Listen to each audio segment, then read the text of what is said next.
Stuffing.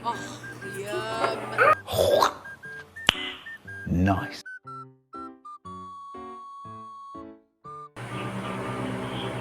Driver at si Juan. Isang araw, habang nakasakay si Juan sa jeep, tinanong niya yung driver, Manong, magkano po yung pamasahe rito papuntang Quiapo? Sabi ng jeep ni driver, 8 pesos yung minimum. Dinukot ni Juan ngayon yung kanyang bulsa at nakita niya na kulang yung pera niya. Nasa 4 pesos lang ito. Tiningnan niya ulit yung driver at napansin niyang duling ito. Manong, ito po yung bayad ko.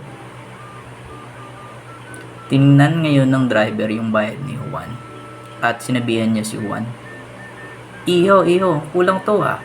Kulang mo yung bayad mo. Sabi ni Juan sa driver, tama naman po yan ha. 8 pesos po yung binayad ko, tingnan niyo pong mabuti. Sabi ng driver, oo nga, 8 pesos yung binayad mo, pero dalawa kayo. Wow.